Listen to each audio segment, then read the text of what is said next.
You do this without thinking. Someone gets a new job. You clap. Someone has a birthday. You sing. Someone wins. You cheer. Someone gets married. You dance until your feet hurt. You celebrated something this week, probably today. It feels modern. It feels normal. But it is not modern at all. Every time you celebrate, you are doing something humans were doing 50,000 years before the first city was ever built. And the reason you do it might not be what you think. What if celebration was not invented to feel happy? What if it was invented to survive? To find the answer, we have to go back to a time before calendars, before language had words for party or festival, to the very first celebration. Imagine a cave. 40,000 years ago, deep in what is now France. The fire is low. Outside, the world is dark and dangerous. Inside, a hunt has succeeded. For the first time in weeks, there is more meat than the group can eat in one night. This is a dangerous moment. Extra food can cause a fight. It can cause jealousy. It can break a small tribe apart. So something strange happens.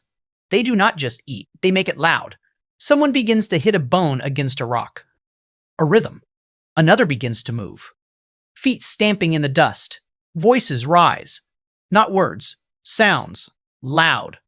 Together, archaeologists have found flutes made of vulture bone from this time, in caves in Germany, 35,000 years old. They were not for hunting, they were for this. The first musical instruments were not toys. They were tools for celebration. Scientists who study the brain have a theory. When humans move together in rhythm, when they dance and sing together, the brain releases a flood of chemicals, oxytocin, endorphins, dopamine, the same chemicals that make you feel loved and safe. The theory is simple. Celebration was a technology to turn food into trust, to turn a moment of plenty into glue that holds people together. The dance said, "We are still one group." The feast said, "Your children will not starve tonight." That was the first biggest moment, survival itself. Then everything changed. About 12,000 years ago, humans stopped wandering. They began to farm. In southeast Turkey, there is a hill called Gobekli Tepe. It is older than Stonehenge, older than the pyramids, older than writing. It is a circle of massive stones, carved with animals. For years, archaeologists thought it was a settlement. It is not. There are no houses, no trash pits, no evidence people live there.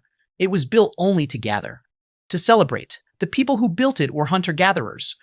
They dragged stones weighing 20 tons up a hill with nothing but rope and wood. Why?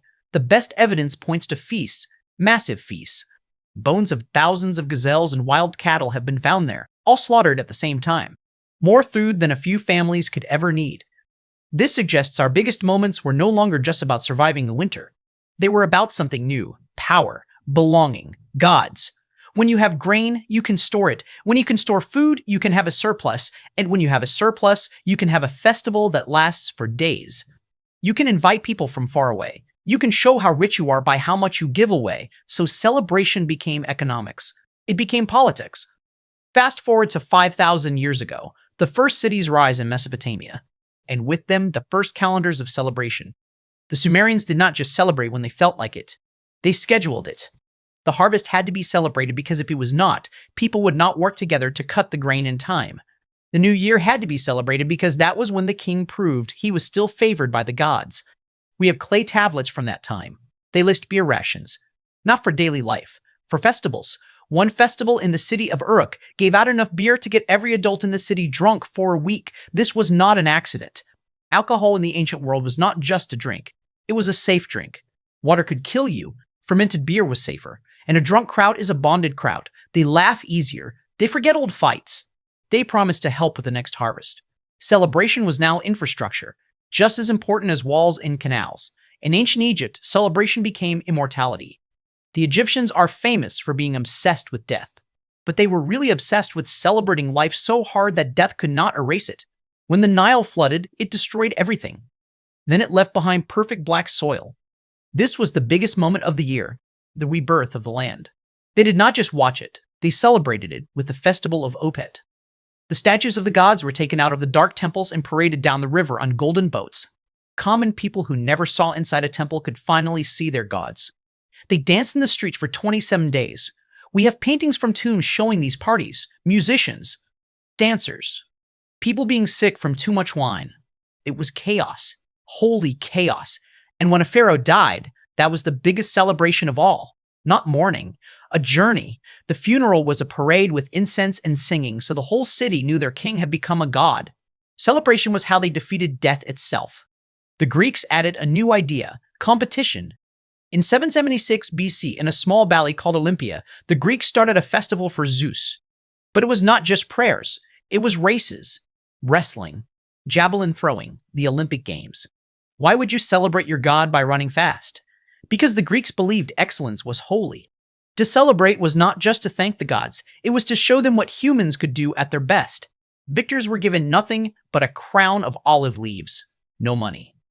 But they became immortal. Poets wrote songs about them. Cities tore down their walls to let them enter, to show that a city with such a man did not need walls. The biggest moment was no longer about the group surviving, it was about one person becoming legend, and everyone else celebrating through him. The Romans took that and made it massive. A Roman triumph was the biggest party the ancient world ever saw. When a general won a huge war, he was allowed to parade through Rome, but not alone. Behind him marched his soldiers, covered in glory. Behind him marched his soldiers, covered in glory. Behind them, the prisoners. Behind them, carts piled high with gold and treasures stolen from the enemy. The whole city was ordered to celebrate, to throw flowers, to shout, to feast. The streets were designed to be a stage. But there was a catch. Tradition says a slave stood behind the general in his chariot, whispering in his ear, "Remember, you are only a man." Even at its most extreme, Roman celebration had a purpose.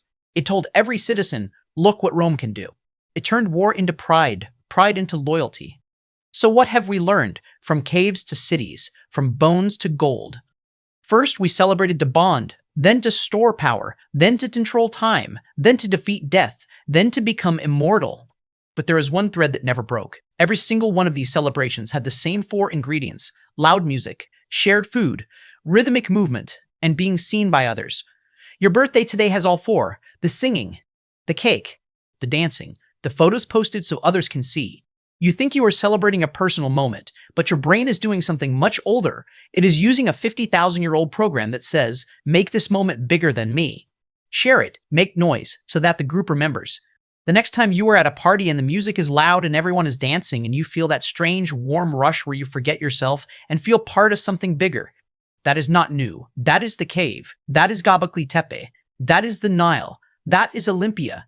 That is how we learned to turn a moment into memory and memory into history.